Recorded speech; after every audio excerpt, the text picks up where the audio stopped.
Today I would like to tell you about my work on well-being and empowerment, but first I would like to thank Alzheimer Europe and the Dutch Alzheimer's Association for the opportunity to present here today.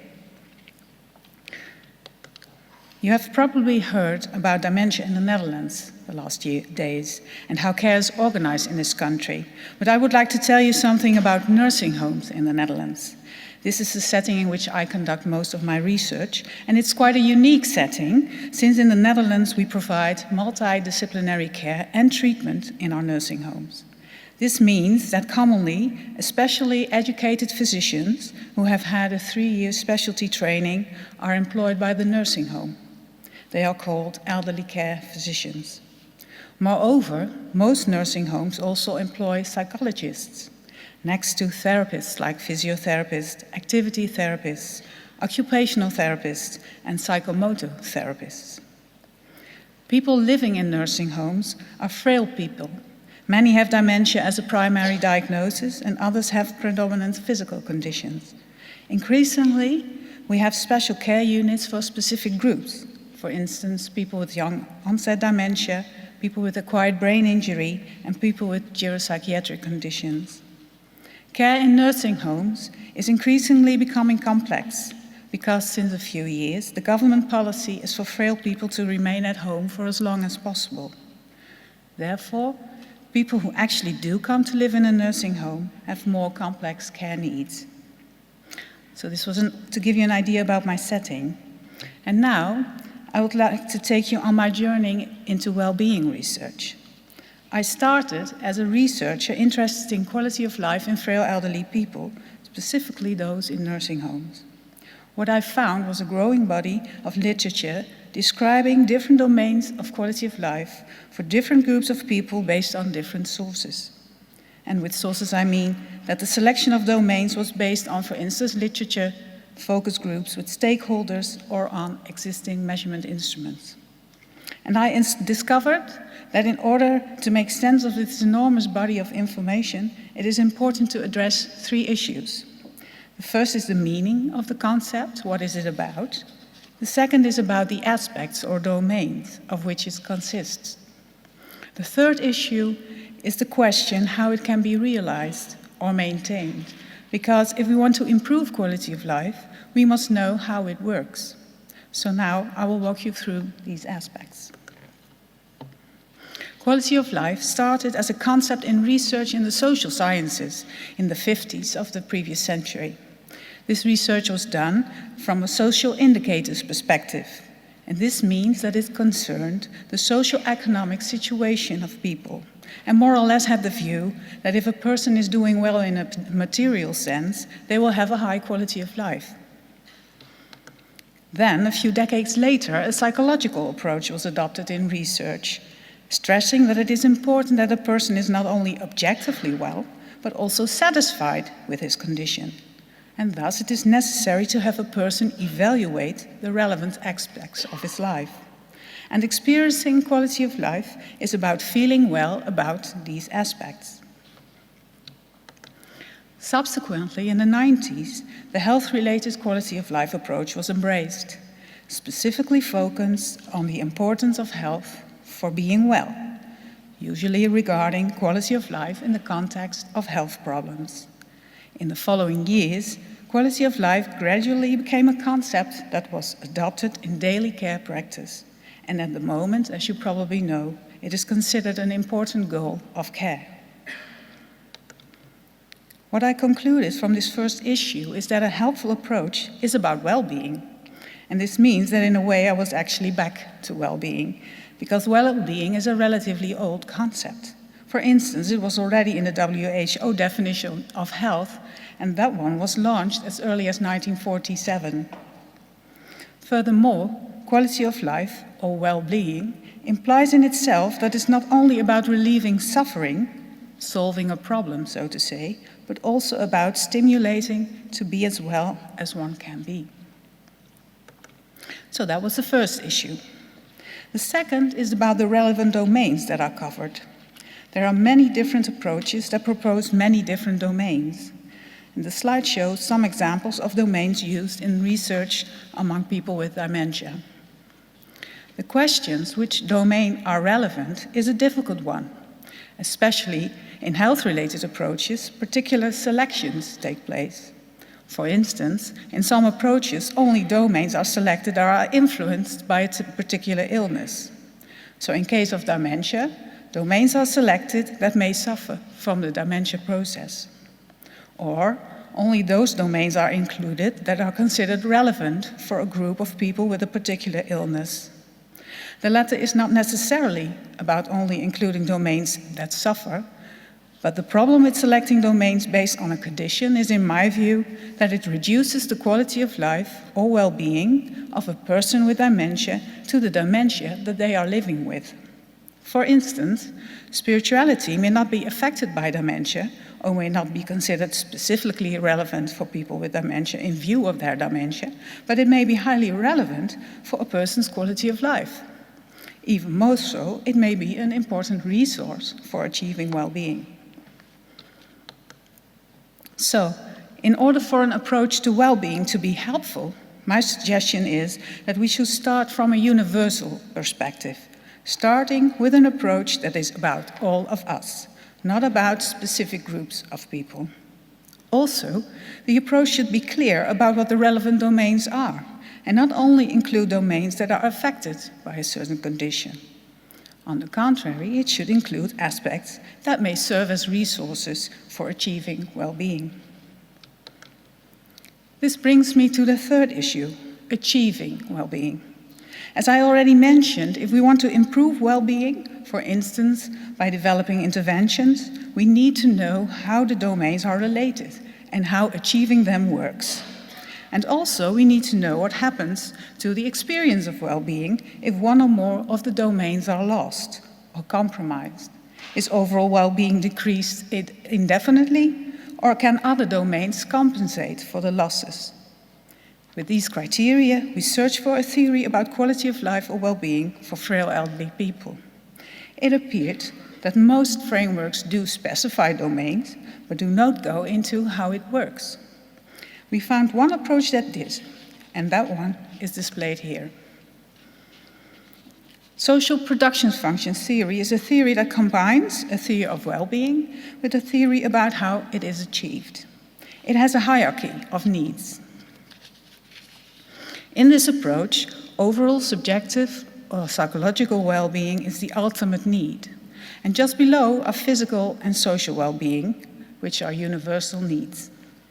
In these three universal needs, you may of course recognize the three domains of the biopsychosocial approach. One layer lower, there are the five instrumental needs, which are comparable to domains of quality of life. For physical well-being, two basic needs are specified: comfort and stimulation. Comfort is about satisfying physical needs, such as food, warmth, absence of pain, or other health complaints. The stimulation is about having a degree of activation that is fitting, so not too much, but definitely not too little. Social well-being is achieved through fulfilling three basic social needs: affection, behavior confirmation, and status. Affection is about loving, the feeling of being loved and of loving oneself. Behavior confirmation is the feeling of doing the right thing in one's own eyes and in the eyes of people you belong to. It's about belonging to a group of people, having things in common.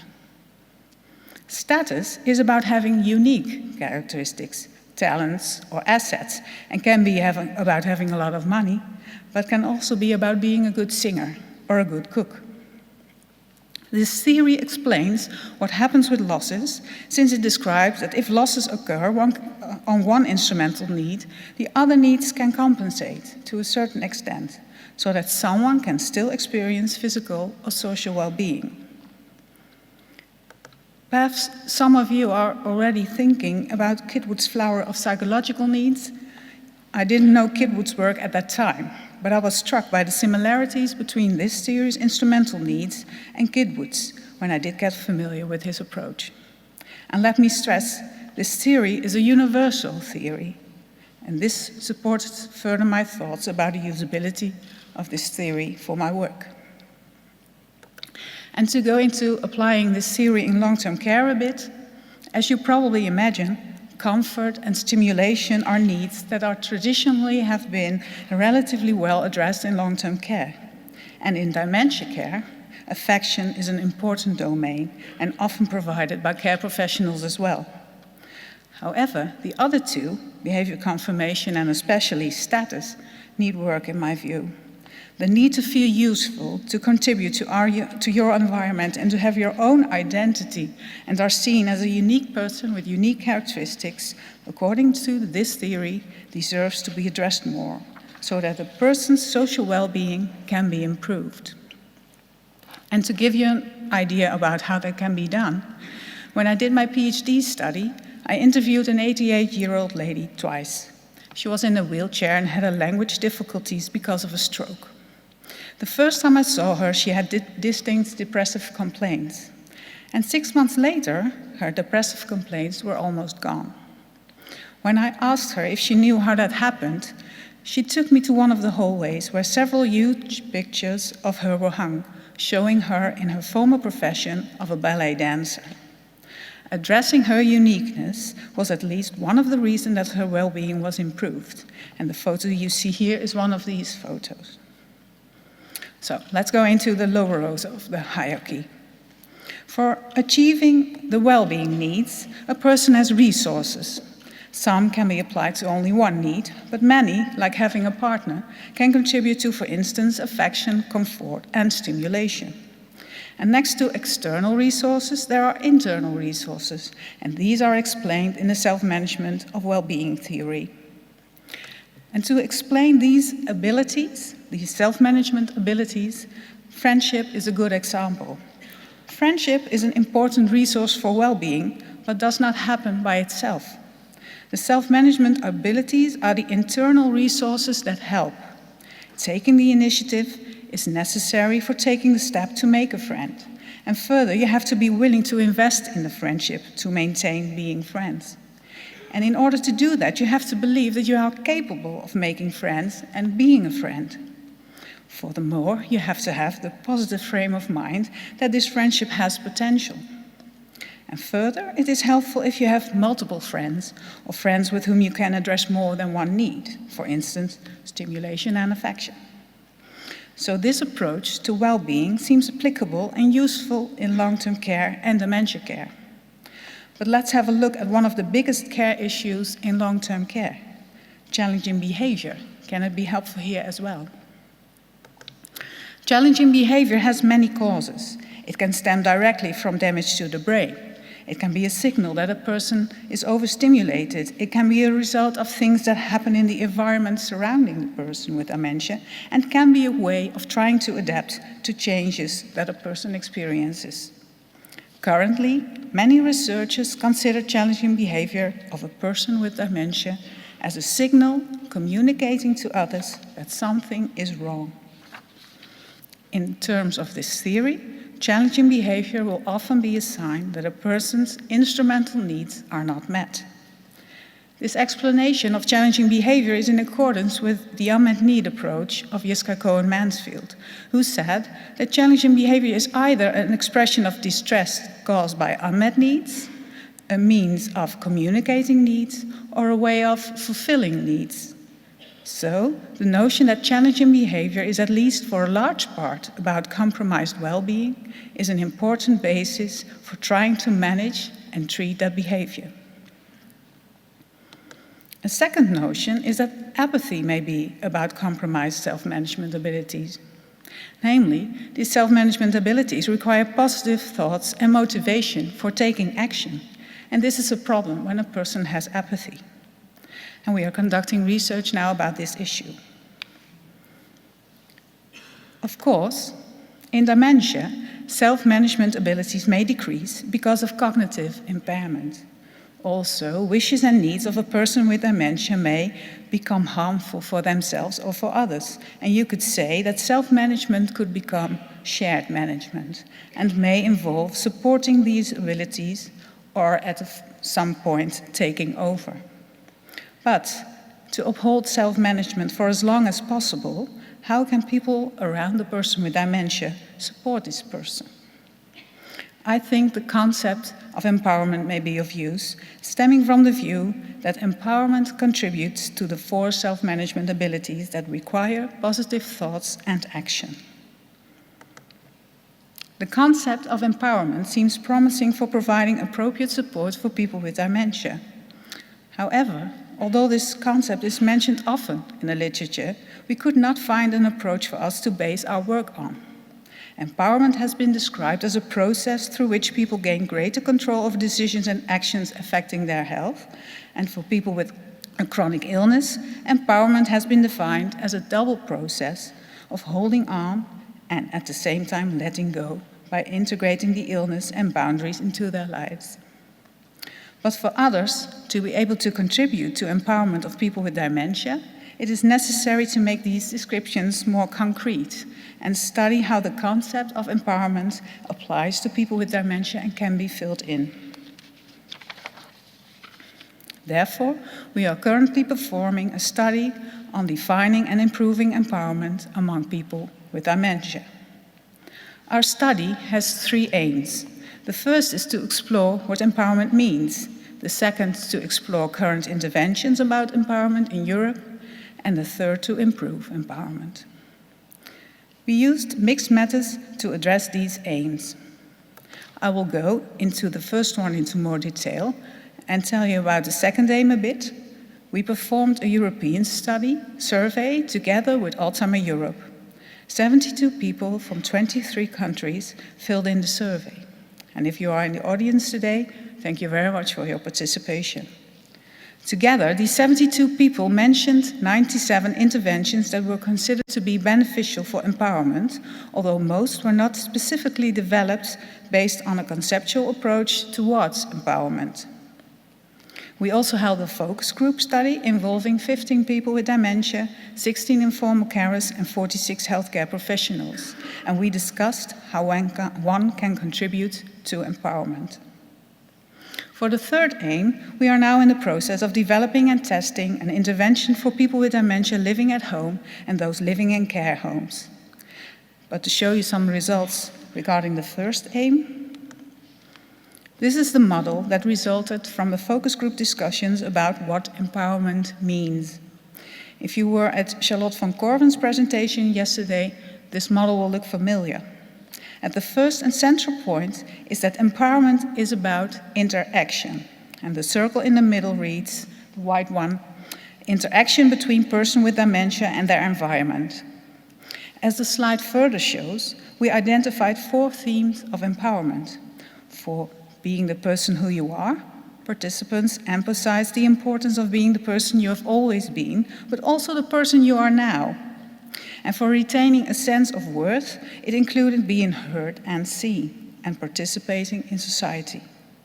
For having a sense of usefulness and being needed, participants emphasize the importance of doing what you can, want, and are used to for as long as possible, and staying engaged for as long as possible.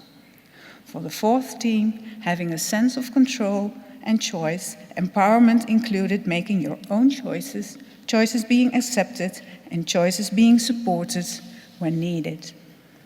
Based on this framework, we are now developing the empowerment interventions I mentioned. And this brings me to my final slide, which regards a conclusion that is also an aim. I hope to have shown you that well-being is a key concept in research and care for people with dementia. Further, we think that empowerment may be a means of supporting people with dementia in achieving well-being. To contribute to empowerment, we need to address a person's ability, their identity, their need to feel useful, and stimulate making one's own choices. Through this, a person may be supported in applying their self-management abilities for as long as possible and achieve a satisfactory level of well-being. Thank you for still being here at the end of this conference on a Friday afternoon, and thank you very much for your attention.